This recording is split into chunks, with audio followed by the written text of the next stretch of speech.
Preciosa y bendita presencia. Hemos sido consolados por ti, bendecidos por ti, ayudados por ti, ministrados por ti. Señor, háblanos hoy en esta hora, en el nombre de Jesús. Amén. Marcos capítulo 8.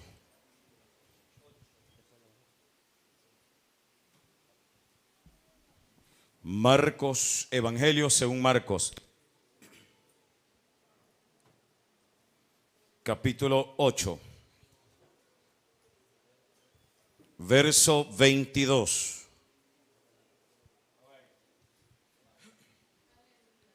Marcos capítulo 8, verso 22. ¿Lo tenemos? La palabra se lee en el nombre del Padre, del Hijo y del Espíritu Santo, dice la letra. Vino luego a Betsaida y le trajeron un ciego y le rogaron que le tocase. Entonces, tomando la mano del ciego, le sacó fuera de la aldea y escupiendo en los ojos y escupiendo en sus ojos, le puso las manos encima y le preguntó si veía algo. Él, mirando, dijo: veo los hombres como árboles, pero los veo que andan. Luego le puso otra vez las manos sobre los ojos y le hizo que mirase, y fue restablecido y vio de lejos y claramente a todos. Y lo envió a su casa diciendo: no entres en la aldea ni lo digas a nadie en la aldea. Puede sentarse. El tema está facilísimo. No hay peor ciego. Dígalo conmigo. No hay peor ciego que el que no quiere ver. Ese es el tema hoy en esta hermosa y bendecida mañana. El Evangelio escrito por Marcos se ha llegado a considerar por muchos escritores, teólogos grandes de renombre, que debió haberse llamado el Evangelio según Pedro, el apóstol Pedro. Porque el relato escrito en Marcos es lo que expresó el apóstol Pedro al traductor llamado Juan Marcos. Y Juan Marcos lo único que hizo fue escribir lo que Pedro le estaba diciendo de sus propios labios. Cuando usted lee el Evangelio de Marcos, se va a dar cuenta que hay cosas que no aparecen en los otros evangelios. Y uno de los aspectos muy reconocidos en el Evangelio de Marcos es que el aspecto de tratar las cosas y de señalar las cosas y de decir las cosas van un poco más al detalle del corazón que al detalle físico. Aspectos que son muy necesarios para poder comprender lo que es el Evangelio de Marcos. Marcos, hermanos, describe un sinnúmero de detalles, como por ejemplo, en el capítulo 8 de Marcos se habla de la alimentación de 4,000 personas. Pero cuando usted regresa 2 capítulos atrás, va a encontrar en el capítulo 6 que también Marcos habla de la alimentación de 5,000. Y de hecho que vamos a entrar en algunos detalles ya más adelante. Pero al leer la lectura de hoy, esta mañana, hermanos, quiero llevar a la mente y al corazón del hombre y de la mujer la necesidad que nosotros tenemos de poder ver.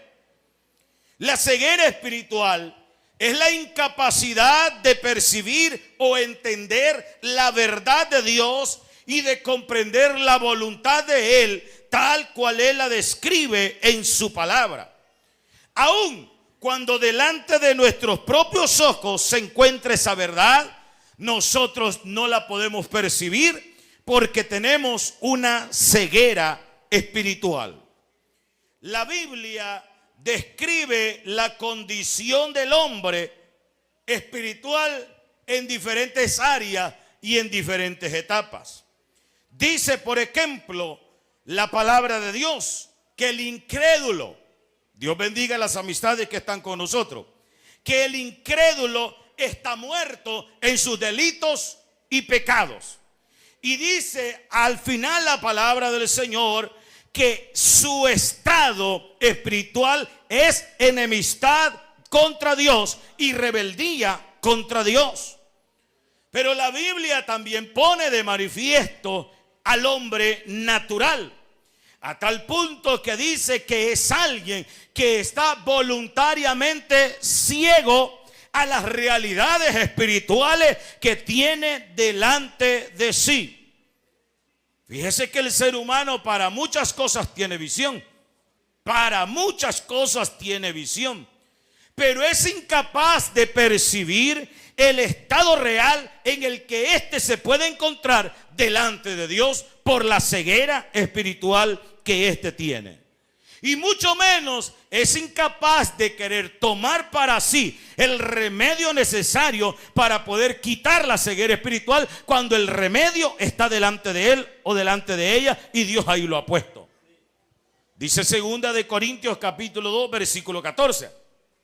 El hombre natural, refiriéndose a él, tal como sale del vientre, el hombre que no ha nacido de nuevo, el hombre que no ha sido regenerado, dice que no percibe las cosas que son del espíritu, porque para él le son locura, no las puede entender.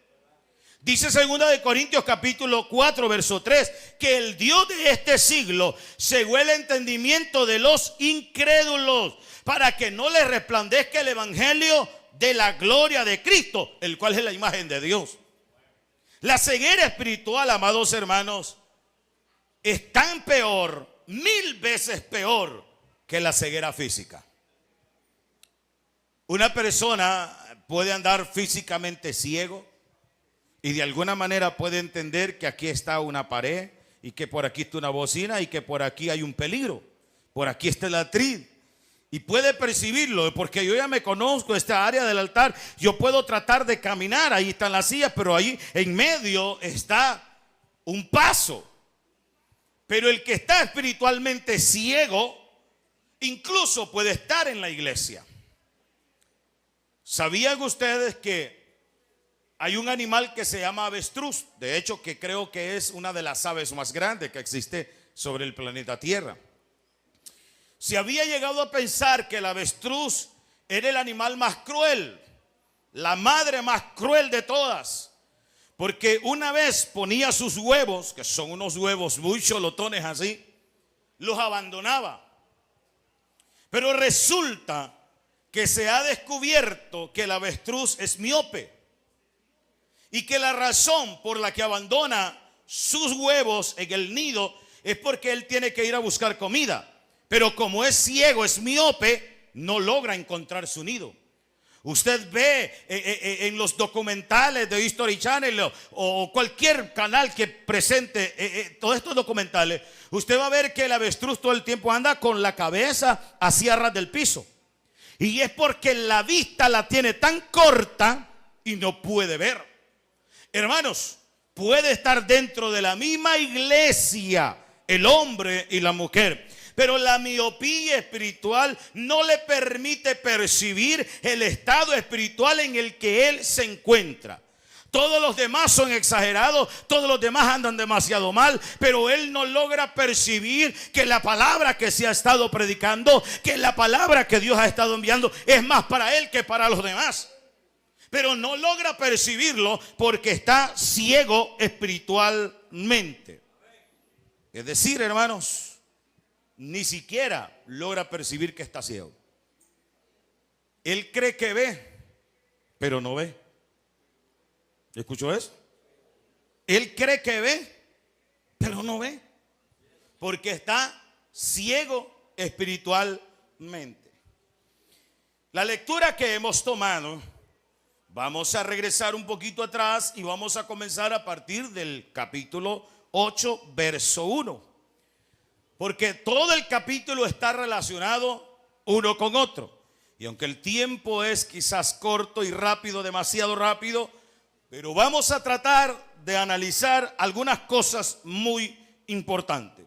Y aquí el Señor ve la necesidad, en primer lugar, de un recordatorio. ¿Por qué? porque esta lección ya se las había dado, ya se las había enseñado. Pero una vez más los discípulos en su falta de fe están olvidando por completo con quién es que andaban y a quién ellos estaban sirviendo. Capítulo 8, hermanos, verso 1.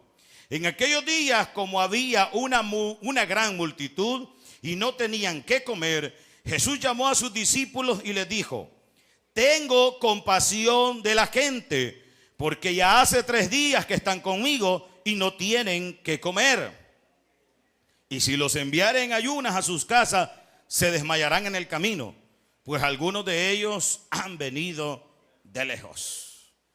Jesús estaba en la región de Decápolis, una región, hermanos, que más que todo era una región de gentiles. Este versículo dice una verdad muy poco entendible para la iglesia en estos tiempos. Y muchos de nosotros los pastores que no quisiéramos que este texto fuera una realidad. El que hubiesen 3 días y que pasáramos 3 días en la casa del Señor escuchando la palabra de Dios a tal punto que a usted se le olvidase que no tiene que comer. Porque esto fue lo que pasó con esta gente. Era tanta la enseñanza recibida de parte de Dios que se absorbieron tanto en ello y se metieron tanto en ello que no se dieron cuenta. No era que no comía, pero no se dieron cuenta que las provisiones que tenían se les estaban acabando. Y después de 3 días, dice el Señor: tengo compasión de ellos. Lo primero que vamos a entender hoy, esta mañana, aquí, es que los 4 evangelios, Mateo, Marcos, Lucas y Juan, siempre hablan acerca de la compasión de Jesús. Pero solo Marcos, y no hay otra parte de la Biblia o del evangelio que aparezca que sea el mismo Jesús diciendo: tengo compasión de ellos. ¿Por qué razón? Porque los demás evangelios vieron cómo Jesús actuaba.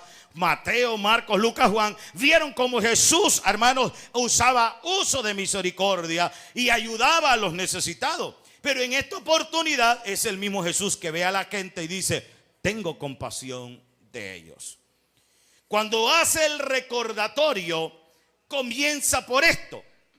Porque lo que Jesús quería y deseaba era que los discípulos actuasen. Que los discípulos, ellos dijeran: maestro, nosotros nos vamos a encargar de esta gente. Pero lo que los discípulos hacían es: despídelos, que se vayan.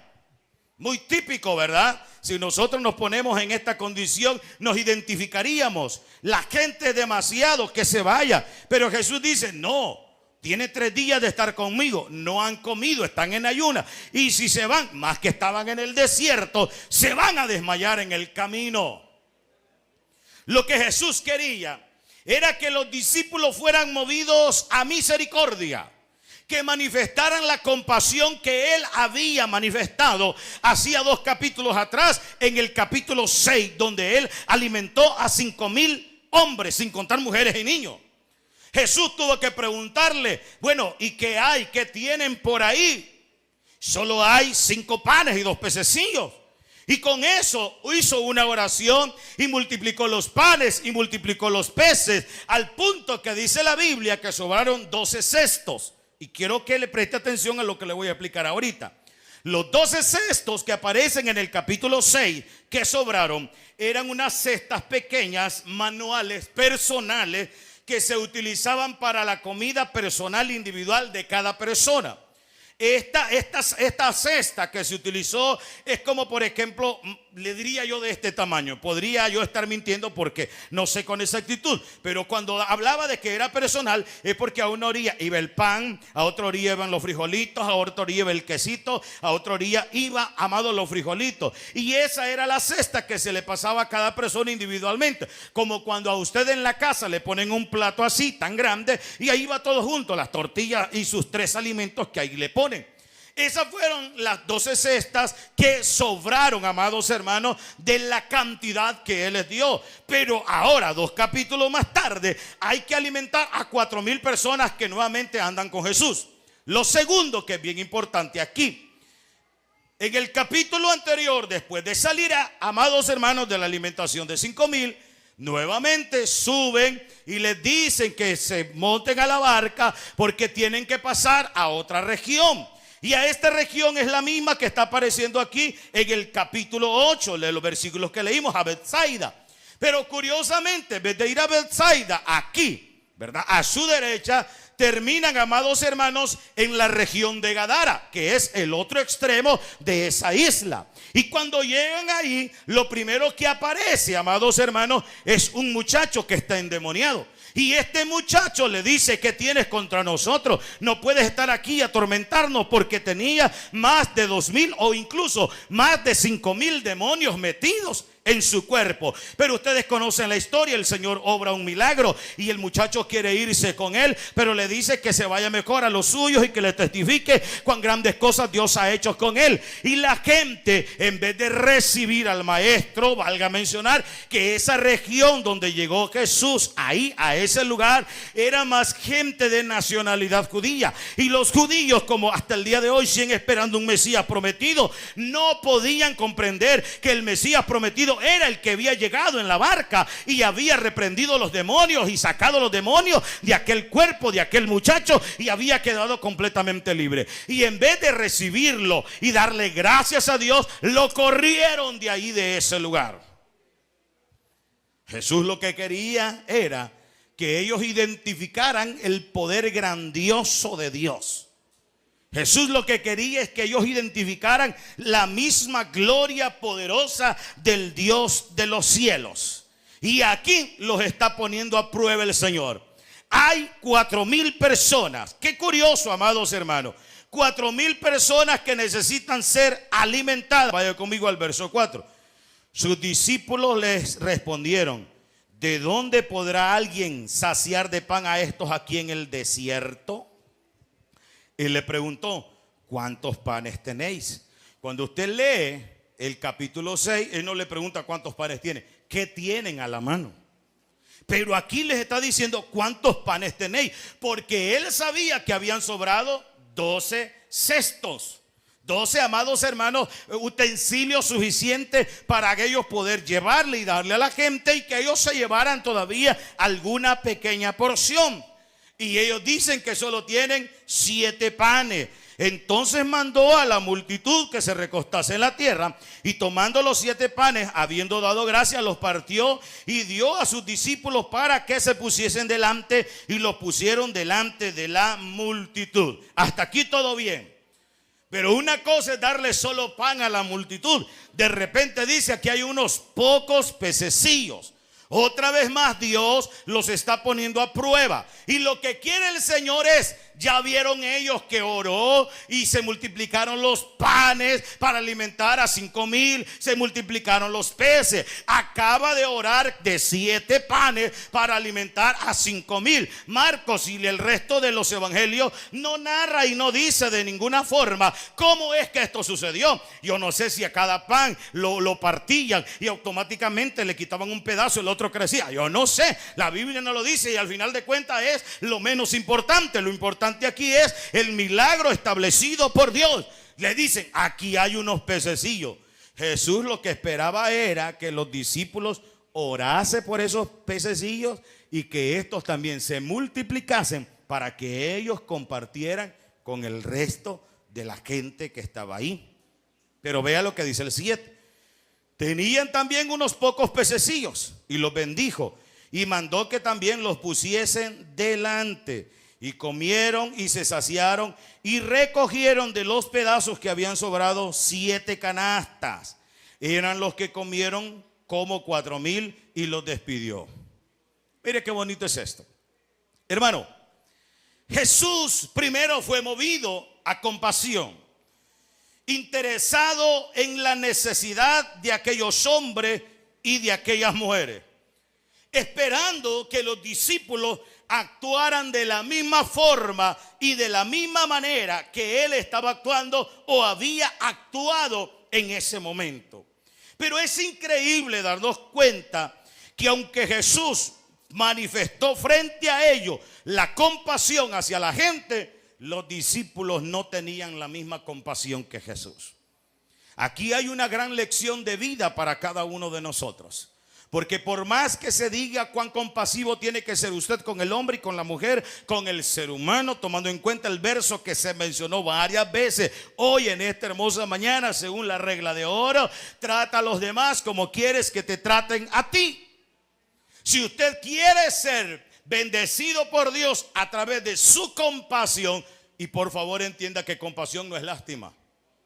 Compasión no es más que otra cosa que el sentimiento de amor movido hacia la necesidad que otro tiene. Eso fue lo que Jesús vio. ¿Cuál era la necesidad? Tenían hambre. ¿Alguna vez usted y yo hemos tenido hambre? Todos los días. 3 o 4 veces al día, dijo Mano Henry. Y es verdad. Todos. ¿Cuándo fue la última vez que usted fue movido a compasión? Y no por su necesidad, sino por la necesidad de otro. ¿Cuándo fue que usted le dijo a su esposa, por ejemplo, usted como varón, mi amor, le voy a traer unas verduras y unas papitas, aunque sea unas zanahorias para que haga una sopa, vamos a matar unas 3 gallinas de eso? Pero mi amor, no son para nosotros. Y si sobra algo, que sean los pescuezos, que sean los menudos y que sean las patas. Pero esa sopa la vamos a hacer y la vamos a repartir a todas las viudas de agua caliente.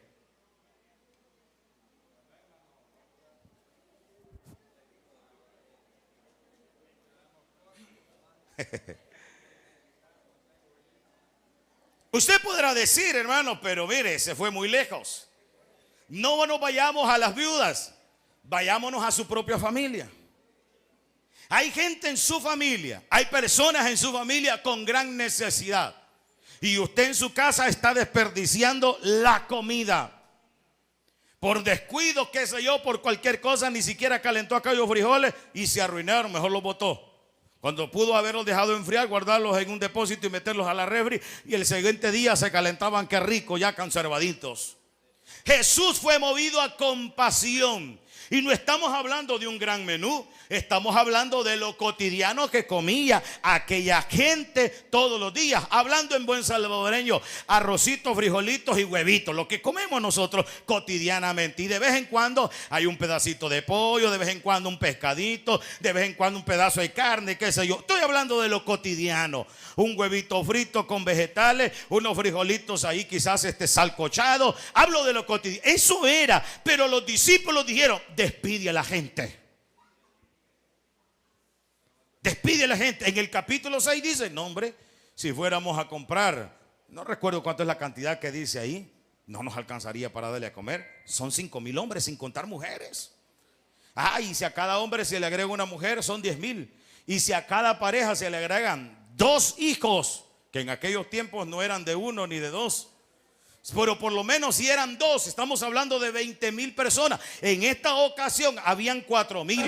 Si le agregamos una esposa a cada hombre, estamos hablando de 8,000. Y si se le agrega un hijo, aunque sea, estamos hablando de 12,000. Y si le pone 2, estamos hablando de 16,000. O sea, pensar en alimentar 16,000 personas. O sea, mandamos a Mano Luis, mandamos a Mano Santo a hacer tacos, a hacer hamburguesas, y no alcanza, hermano. 200 denarios eran, ¿verdad? No alcanza. No es verdad que cuando vamos a hacer un culto de acción de gracias se hacen números. De la iglesia vienen más o menos tantos amigos que siempre nos visitan, pero siempre se va procurando hacer un pequeño extra por cualquier cosa. Lo que quería Jesús es que ellos aprendieran a ser movidos a compasión. Pero estamos en el tema: no hay peor ciego que el que no quiere ver. Ellos habían visto la mano gloriosa y poderosa del Dios de los cielos moverse y manifestarse de muchas formas y muchas maneras, pero aún así, una vez más, ellos se estaban comportando como hombres de poca fe. Hermanos, esto suele suceder. Y es que Jesús, donde ve una oportunidad, nosotros vemos un problema. Donde Jesús ve una oportunidad, nosotros vemos un problema. Y escuche eso: donde nosotros vemos un problema, perdemos la oportunidad. Eso es lo que pasa con el ser humano. ¿Y qué sucede? Pudieron haber en esa oportunidad no es hablar de prestigio, sino de hablar de tener una relación más cercana con el maestro. Si ellos hubiesen orado para que aquellos 7 panes hubiesen alcanzado para alimentar a 4,000, si hubiesen orado por aquellos pececillos para alimentar a aquellos 4,000 hombres. Pero siempre le dejaron todo a Jesús. Típico de nosotros. Hay cosas que bien las podemos hacer, pero se las dejamos todo a Jesús. Hay cosas que usted puede cambiar, pero ahí está orando, hasta viene a ayudar, Señor, quítame esto, cámbiame esto.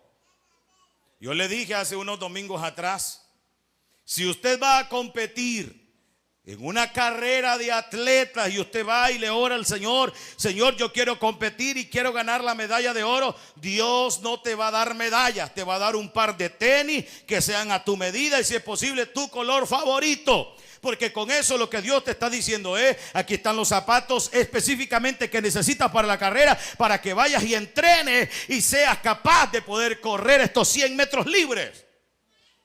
Hay cosas que nosotros bien podemos desecharla, bien podemos abandonarla, pero todo se lo dejamos a Jesús. Porque nosotros pensamos y creemos que es demasiado difícil lo que ahí está pasando. ¿Cómo reaccionaron estos discípulos, hermano? Si Jesús te preguntara hoy a ti, ¿de dónde vamos a sacar comida para esta gente? Porque fue la pregunta que Jesús le dijo a los discípulos. Es probable que usted dijera, bueno, Señor, usted acaba de multiplicar 5 panes y 2 peces. Inmediatamente usted puede también hoy multiplicar estos 7 panes que andamos para darle comer a esta gente. Pero créame, le digo con honestidad, es muy probable que nosotros reaccionásemos igual que los discípulos. Solo hay 7 panes y con 7 panes no ajusta para darle comer a tanta gente. Es más, ni siquiera para los 12 nosotros alcanza 7 panes. Porque la fe de ellos no era suficiente.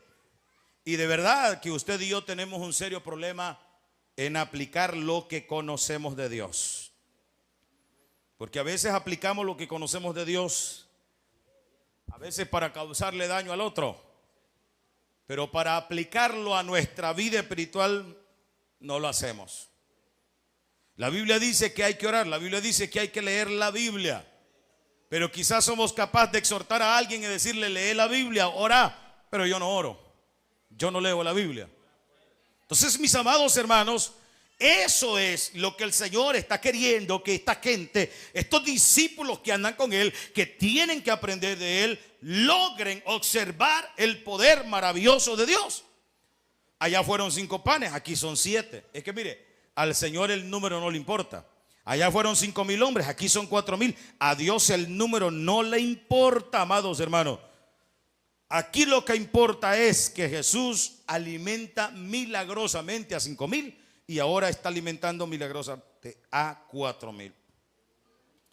¿Tiene poder o no tiene poder Jesús? Sí, es el mismo que allá en Génesis capítulo 1 dice: en el principio creó Dios los cielos y la tierra estaba desordenada y vacía. Es el mismo que dijo, es el mismo. Mis amados hermanos, ¿cuál es el problema? Es que aún a pesar de, la gente no podía entender. Fíjense que le dieron de comer a aquellos 4,000 hombres sin contar mujeres y niños. Y la Biblia dice que hoy no sobraron, porque en el capítulo 6 sobraron 12 cestas. Aquí dice que sobraron 7 canastas. La canasta de la que se habla aquí, porque yo le expliqué anteriormente lo que eran los cestos. La canasta que aparece aquí, amados hermanos, es una expresión del griego jumper, que significa grande, a tal punto que en esa cesta cabe un hombre. Cuando usted lee Hechos capítulo 9 verso 25, usted entiende cuando a Pablo lo bajaron en una canasta. Esa era el tipo de canasta que ahora utilizaron. 7 panes para alimentar 4,000, y ahora la cantidad que sobró no fueron para aquellas cestas pequeñas, sino para canastas tan grandes que podían llenar, que podían caber un hombre. Ese es el poder milagroso del Señor. Pero aún así, esta gente no está entendiendo nada, porque no hay peor ciego que el que no quiere ver. El Salmo 103 nos recuerda algo muy particular. Bendice, alma mía, a Jehová, y bendiga todo mi ser y su santo nombre. Bendice, alma mía, a Jehová, y no olvides ninguno de sus beneficios. ¿Cuáles son esos beneficios que usted recibe de Dios? ¿Le parece poco haberse despertado hoy? Mire, si usted ahí dormidito en esa cama, en esa hamaca, más si se acostó rendido, este asuntito le deja de funcionar, su familia ni cuenta se va a dar. Es más, ni chance de que pegue un pujido le va a dar. Y en la mañana, qué raro, mi papá no se ha levantado, mi mamá no se ha levantado. No es común que los domingos amanezcan dormidos. Y ya son las 8 de la mañana y no se han levantado. Y llegan ahí, va. Mamá, papá. Y mamá y papá están dormidos. Suponiendo que son cristianos, están dormidos. Porque si no son cristianos, están muertos. ¿Entendió el punto? Están dormidos. Papá, mamá. Y cuando lleguen a tocarlos están hasta helados ya. Se busca pulso y no hay pulso.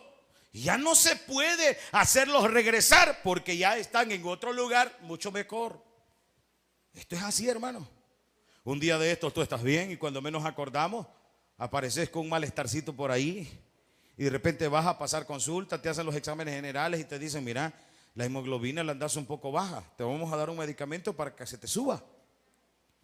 Y de repente la hemoglobina, en vez de subirse para 10, 11, 12, que comienza a bajarte.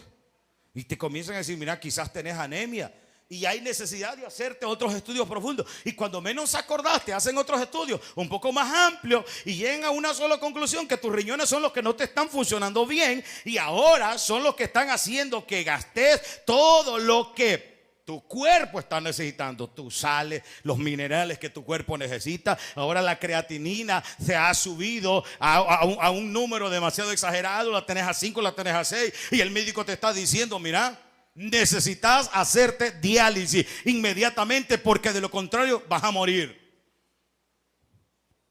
De repente usted está bien y comienza a sentir una media fatiga, un medio ardorcito en los ojos y de repente como que mira todo telarañoso y medio vidrioso. Usted va donde el oftalmólogo y le dice, fíjese doctor que me pasa esto y no sé qué me sucede, te vamos a recetar lentes pero sigue igual o peor, mira hay que hacerte estos exámenes, vamos a revisar y resulta que ahora estás con un problema de diabetes, de azúcar y no sabes ni qué vas a hacer. Pero tú dices, yo no he tenido ni problemas de esto, ni de aquello, ni de lo otro, ni de lo demás. La maldad del hombre lo alcanzará tarde o temprano. Tarde o temprano la maldad va a alcanzar al ser humano. Y por haberse multiplicado la maldad, ese amor de Dios un día llegará a tu vida y a nuestras vidas. Pero si lo despreciamos, va a ser demasiado tarde. Y cuando menos acordemos, la consecuencia de nuestro pecado nos ha alcanzado a través de alguna enfermedad. Usted no tiene que estar de acuerdo con esta palabra. Usted tiene que entender que esta es la realidad que muchas veces nosotros estamos viviendo. Esta es la realidad que muchas veces nosotros estamos viviendo. Bueno, el Señor habla con ellos, les hace ver esta necesidad. Pero dice el verso 10, y luego entrando en la barca con sus discípulos, vino a la región de Dalmanuta. Verso 11, hermanos. En segundo lugar, ya les hizo un recordatorio de una lección que ya les había dado. Ahora en segundo lugar, les emite un juicio para el ciego que no quiere ver. Vinieron entonces los fariseos y comenzaron a discutir con él pidiéndole señal del cielo para tentarle. Y gimiendo en su espíritu dijo, ¿por qué pide señal esta generación? De cierto os digo que no se dará señal a esta generación. Y dejándolo, volvió a entrar en la barca y se fue a la otra ribera. Aquí hay una confrontación. Aquí los discípulos, amados hermanos, se encontraban también con el maestro. Pero aquí llega un grupo de fariseos, hombres, amados hermanos, que le están pidiendo una señal. Y aquí hay algo que llama mucho mi atención, porque dice la palabra del Señor en el verso 12, y gimiendo en su espíritu. Llegaron los fariseos y les dijeron: danos una señal del cielo. ¿Sabe por qué? Porque de acuerdo, hermanos, a lo que los judíos, fariseos como ellos habían entendido y se conocía y se sabía, era que el diablo también tenía poder para hacer milagros. Y lo que Jesús hacía, partir el mar y que el Jordán se abriera en dos, ellos vinieron y llegaron diciéndole: eso lo hace también el diablo. Eso de que un ciego pueda ver y de que un cojo pueda saltar, eso también lo hace el diablo. Nosotros lo que queremos es una señal del cielo. ¿Y como qué señal del cielo estaban pidiendo ellos? Como la de Josué cuando en Gabaón detuvo el sol. Como la de Elías cuando hizo que fuego cayera del cielo. Eso era lo que ellos estaban buscando. Por eso, con un gemido en su espíritu, Jesús les dice: a esta generación no se le va a dar señal. Un gemido de espíritu es más o menos así.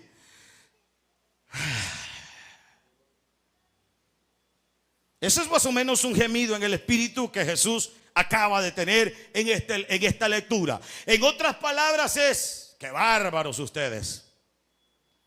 Están viendo todo lo acontecido, están viendo todo lo que está sucediendo, están dándose cuenta de todo lo que estoy haciendo, pero si quieren una señal, yo soy la mejor señal, está diciendo Jesús.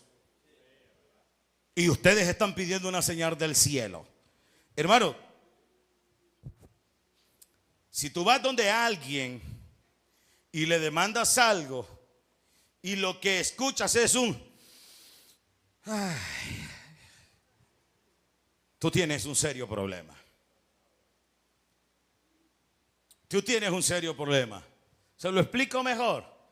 ¿Cuántas veces usted a su hijo le ha explicado las cosas? Se lo explicó una vez, 2 veces, 3 veces, 4 veces, 5 veces, y aún así no hace exactamente lo que usted le dijo que hiciera. Termina haciendo otra cosa. Eso es lo que le estaba pasando a Jesús aquí en este momento. Eso es lo que estaba pasándole a Jesús hoy en este momento. Jesús está diciendo: yo soy la señal del cielo, señores.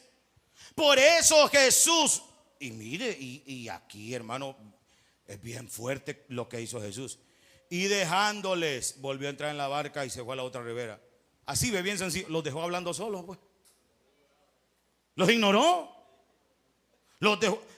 Ignore a alguien que le está hablando. Alguien que está platicando con usted y déjelo ahí, váyase. Si es posible, hasta lo pone en un estado de WhatsApp, lo publica en Facebook, lo tuitea, lo manda a Instagram, lo sube a TikTok. Como hay gente hipócrita, gente que dice que es amigo de uno pero no lo es. Porque así somos nosotros. Pero si había gente falsa, hipócrita, esos eran los fariseos. Jesús no hizo más que otra cosa, cumplir lo que el proverbista dice: deja al necio en su necedad. Hay ocasiones, amados hermanos, que es casi obligatorio accionar de esa manera nosotros los cristianos.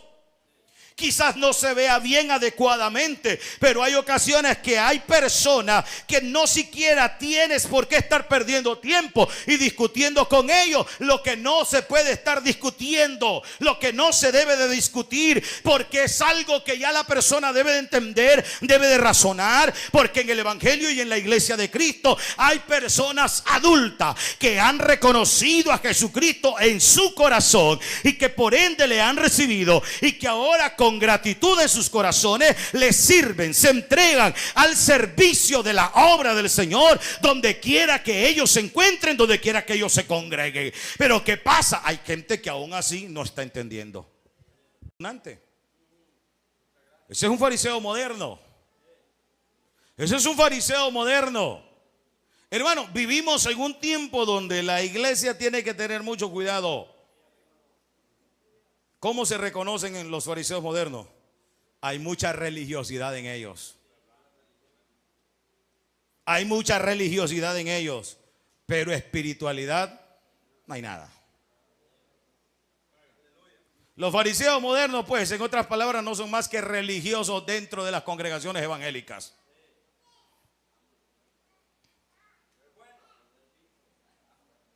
Hermanos, vivimos tiempos tan difíciles.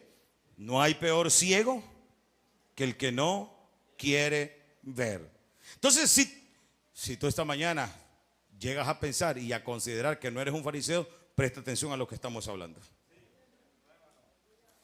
Se aferran a una forma y no a lo que la palabra del Señor dice. Mire, aquella mujer llegó en esta condición y posición. No, aquí en este monte se adoraba. Aquí es que cultazos los que se hacían. Mujer, le dijo Jesús, viene un tiempo en que ni en este monte ni en Jerusalén se va a adorar, porque el Padre está buscando adoradores que le adoren en espíritu y en verdad. Y aquella mujer se quedó asustada, preocupada, porque nadie le había hecho saber ni entender tal condición y tal situación. Esos son los, amados hermanos, los fariseos modernos en nuestros tiempos. Tenemos el grupo de los saduceos, un grupo religioso político, hermano, al punto que estos no creían en la resurrección. No creían en ángeles, no creían en espíritus, en nada de eso. ¿Quiénes son los saduceos modernos? Son los que quieren vivir la fe sin lo sobrenatural. Aquellos que creen en Dios, pero cuando ven un milagro dicen, yo creo que hasta mentira es usted. Esos son los saduceos. Aquellos que ven que el poder de la gloria de Dios se manifestó, hizo una obra extraordinaria y dicen, esta quizás los brujos fue. Quizás los brujos fue, por eso que está hablando de esa manera.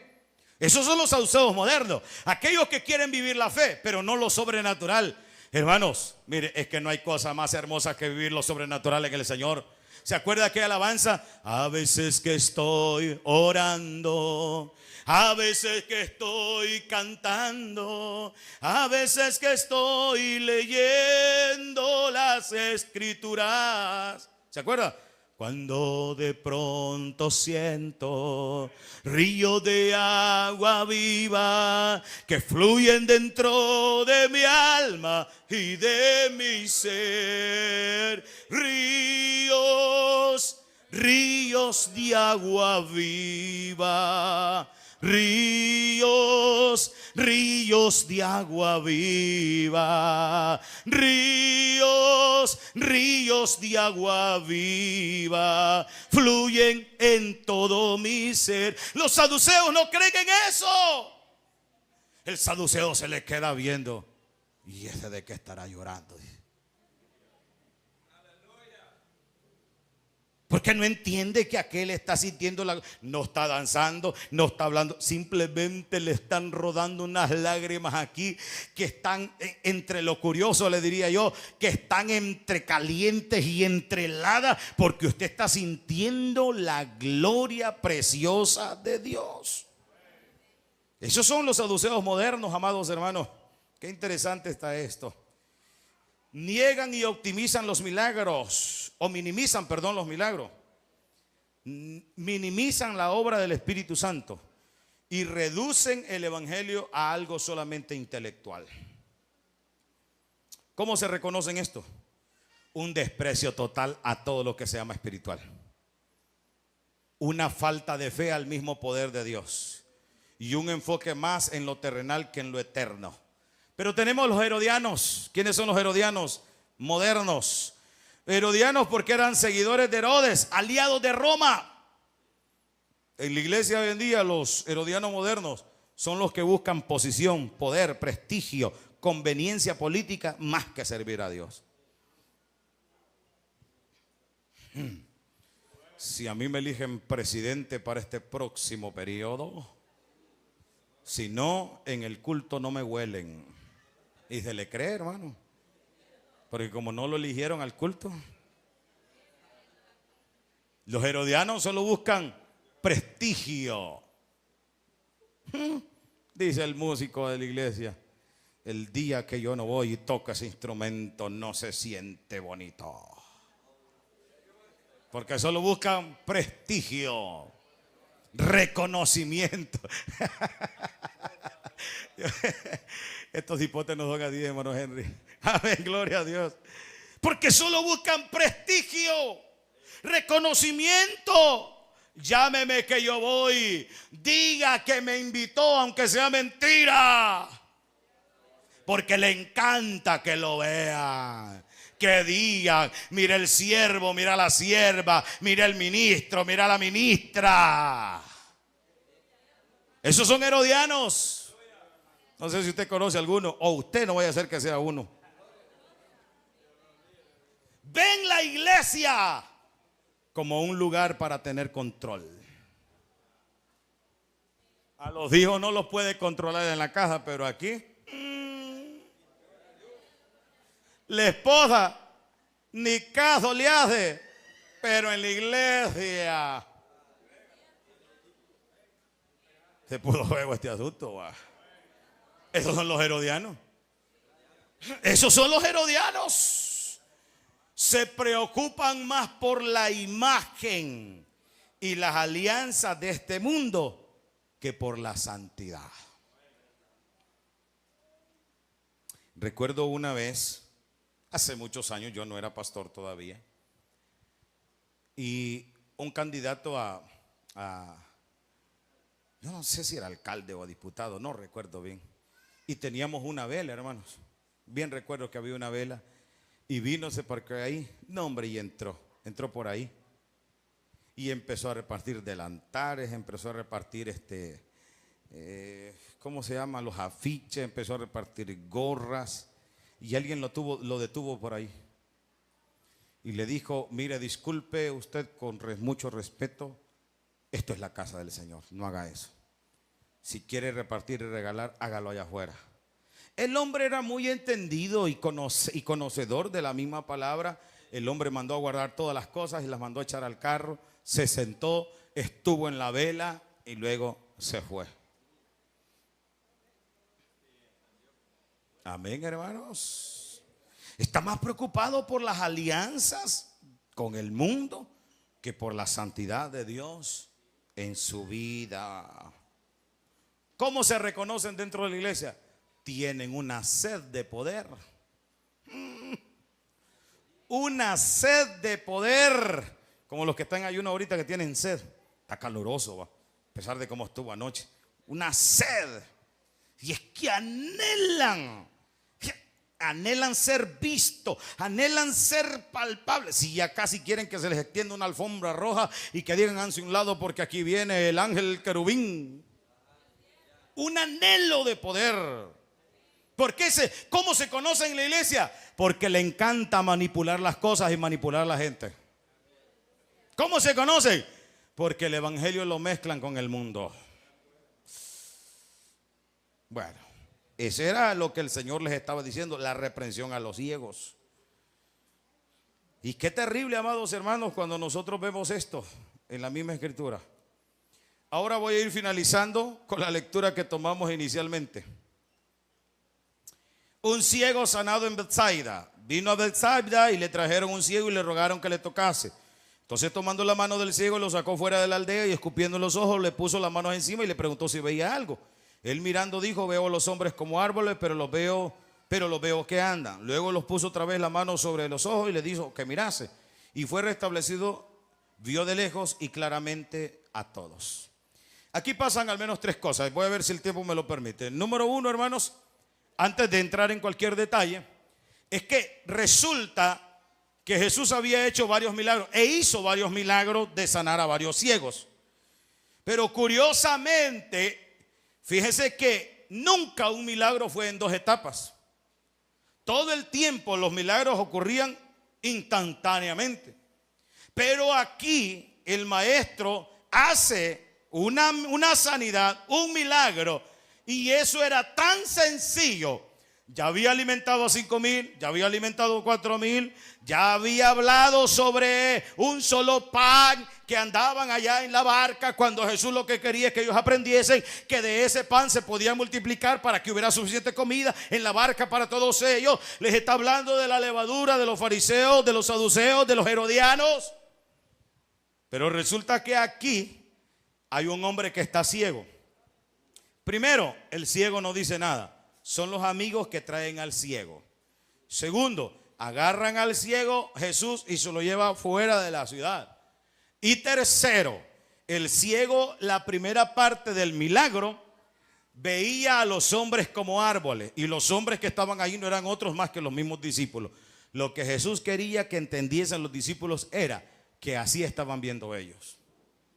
Que ellos no tenían claridad en los ojos espirituales, que veían a medias. Pero vayamos al principio.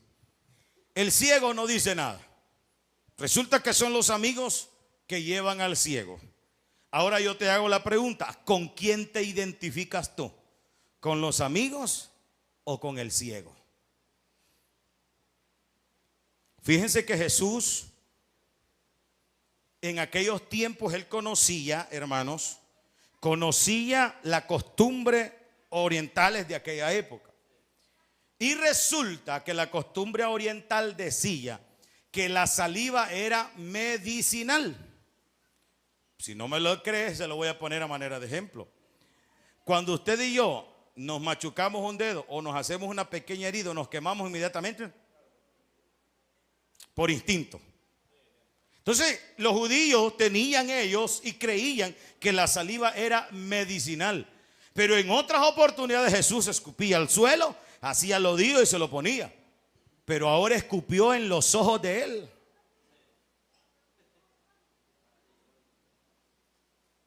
No permitiríamos que eso pasara, ¿verdad?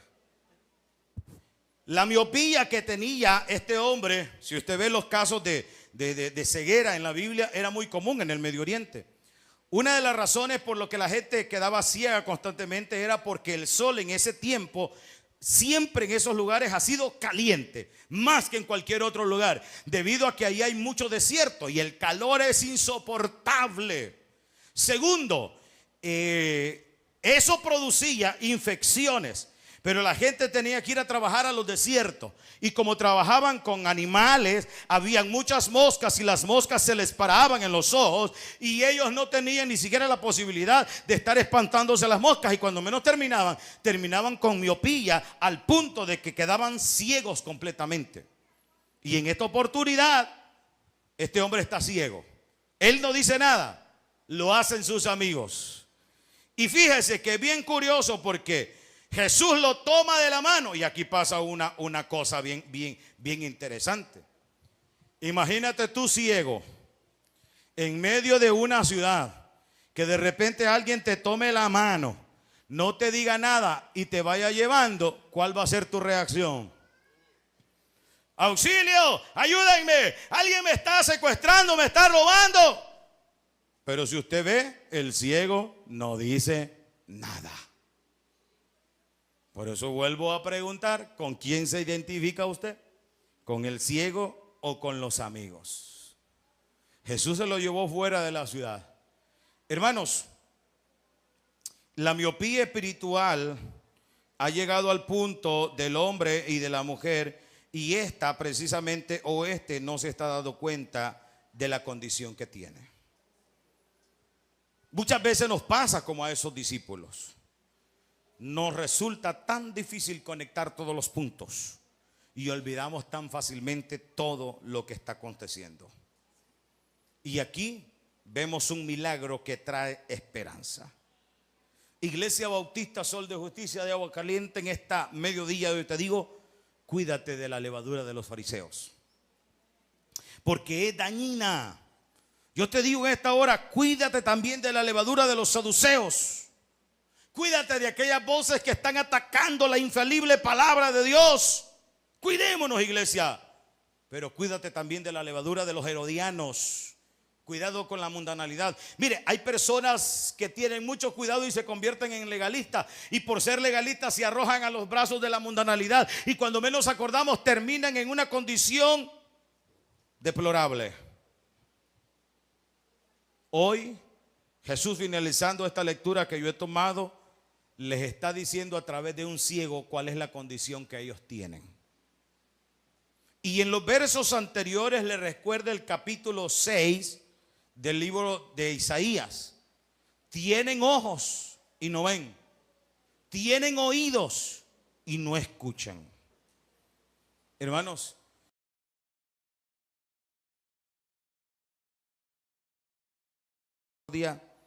ha llevado su condición y su situación para que la misma gloria de Dios se manifieste. Sí, nos ha sucedido.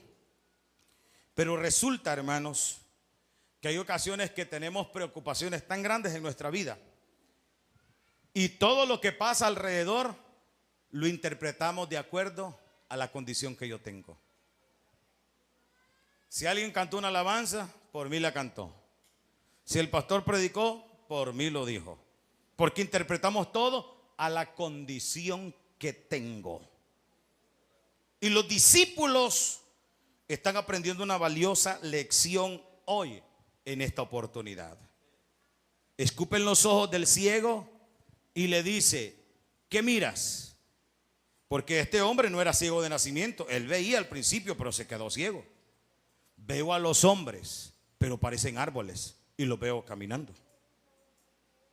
Entonces yo pregunto en esta hora, ¿cómo estás viendo tú? ¿Será que estás viendo a los hombres como árboles y los ves caminando? Por segunda vez puso las manos en sus ojos. ¿Miras? Ahora dijo: miro clarito. Miro todo perfectamente bien. No hay peor ciego que el que no quiere ver. La ceguera espiritual, amada iglesia del Señor, es tan terrible que hace daño. Y la persona que tiene una ceguera espiritual, lo primero que se ve manifiesto en él es la incredulidad. Lo segundo es el orgullo. Lo tercero es la dureza del corazón. Lo cuarto, amados hermanos, es una confusión espiritual que hay en él. Y por último, una religiosidad vacía. Nosotros necesitamos pedirle al Señor misericordia. Que la luz de Cristo nos alumbre para que podamos alcanzar de su gracia y de su misericordia siempre. Póngase de pie.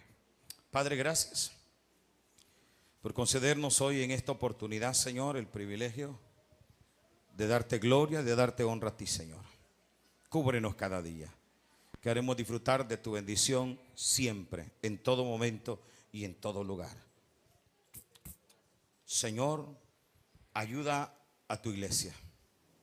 Sobre todo te pido que nos des las fuerzas que necesitamos. Sin tu ayuda no podemos hacer nada y nada, Señor, podría moverse, no podríamos avanzar de ninguna forma. Por eso te pido que nos ayudes. Quizás muchas veces nos hemos encontrado con esa ceguera. Si no es que ahora mismo nos sentimos así, de esa manera, podríamos avanzar, podríamos caminar, pero no nos sentimos seguros de dar ese paso. Padre, en tus manos nos encomendamos. Ayúdanos cada día, en el nombre de Jesús. Amén. Puede sentarse, hermanos. Dejamos a mi hermana Fidelina con nosotros. Dios les bendiga.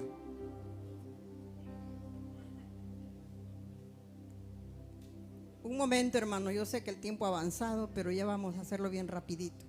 Vamos a hacer la entrega de las bolsas de víveres de este mes.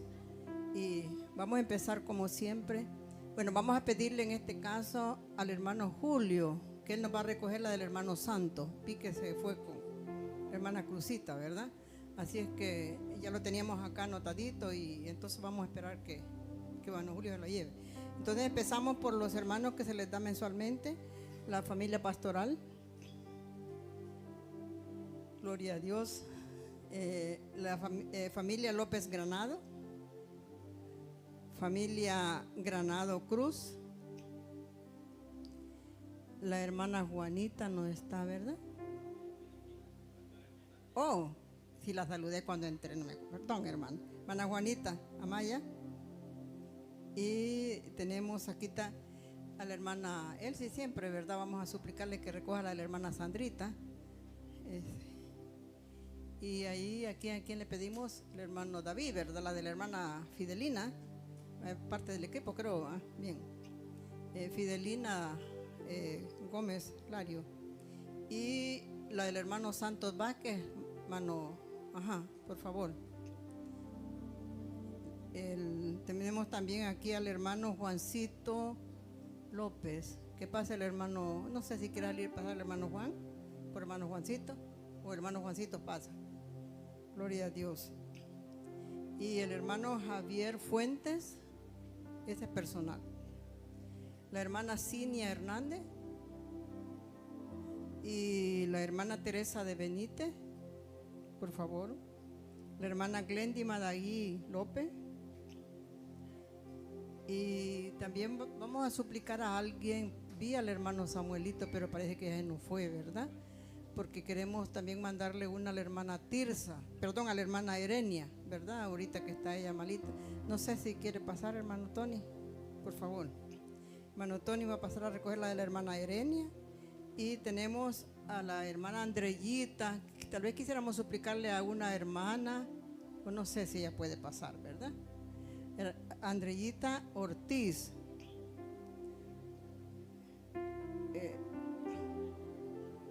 Gloria a Dios. Ahí, bueno, va a ser el ánimo de pasar ahí. Y también tenemos a la hermana Santos de Guido. Sí, entonces hasta ahí estamos. ¿Alguien nos ayuda, por favor? Incluyendo al hermano Julio, ¿verdad? Que va a llevar la del hermano. Están las 15, bien. Entonces damos gracias al Señor, hermano, por esta otra oportunidad que el Señor nos permite, ¿verdad? Realizar esta actividad. Siempre recordándoles, hermanos, que no vean quién le entrega, que no vean quién ministra, sino que lo vean como una bendición de parte de Dios. Pasa mi hermano, pastor. Amén, gloria a Jesús. Dios les bendiga una vez más. Nos gozamos en esta hora gloriosa y maravillosa, hermanos, por concedernos el Señor este enorme privilegio. El ministerio Buen Sembrador siempre trae y lleva mucha bendición a diferentes hogares, a diferentes familias. Como siempre hemos dicho, esa bolsa de víveres usted la puede dejar en su casa, sobre su mesa, es su bendición. Pero si usted quiere compartirla con alguien, también es su disposición de poderlo hacer. Porque la bendición del Dios de los cielos es grande sobre todos. Y deseamos que nuestro Dios, ¿verdad?, les pueda favorecer cada día de formas grandes y extraordinarias.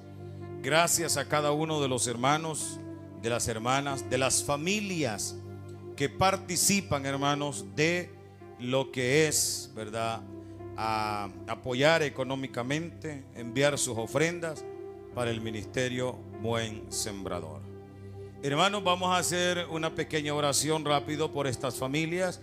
Recuerden que tenemos que recoger una ofrenda todavía. No se les ha olvidado, ¿verdad? Amén. Y hoy que ya están con ganas de ir, se van a ofrendar más. Gloria sea al Señor. Amén. Vamos a orar por las familias que están representadas hoy acá. Padre, gracias por este enorme privilegio, Señor, de darte gloria, honra y alabanza.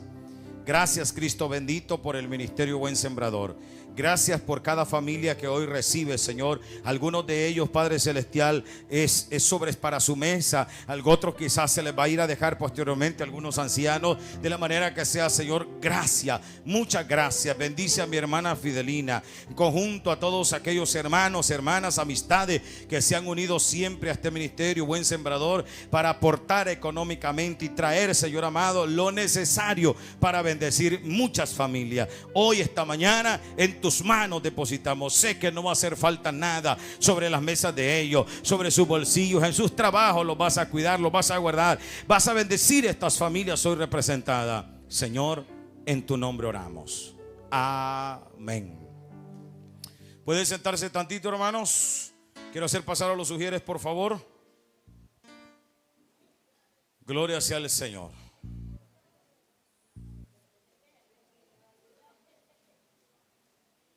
Gloria sea al Señor.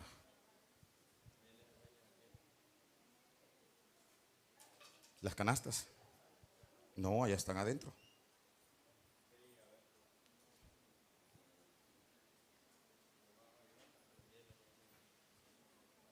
Gloria sea al Señor. Empecemos unos coros, hermano Luis. Un par de coros ahí nada más. presencia de Dios está en este lugar. El Espíritu Santo sobre la iglesia se va a derramar. La dulce presencia de Dios está en este lugar. Aleluya. El Espíritu Santo Con gozo. sobre la iglesia se va a derramar. Solamente alábale, solamente alábale, solamente alábale con el corazón. Solamente alábale, solamente alábale, solamente alábale con el corazón. Yo siento paz y gozo. Oiga. En mi corazón, porque Jesucristo ya me libertó. Yo siento paz y gozo en mi corazón, porque Jesucristo ya me libertó. Sí. Y me libertó. Oiga. Me libertó de las cadenas. Me libertó. Me libertó. Me libertó de las cadenas. Me libertó. Amén. Entréguenle la ofrenda de una vez a la tesorera, por favor. Vueltos no hubiera dado, hermano. Padre, gracias hoy en esta tarde por regalarnos este enorme privilegio. Qué bendición más hermosa, Señor, honrarte, darte gloria, darte honra y darte alabanza a ti. Qué culto más precioso nos has regalado, Señor. Qué culto más hermoso nos ha otorgado hoy en esta hora. Padre, susténtenos siempre, cúbrenos con tu Santo Espíritu, con tu poder glorioso. Ayúdanos cada día, Señor, a seguir hacia adelante. En el nombre de Jesús nos despedimos de este lugar. Amén. Dios les bendiga a todos y a todas.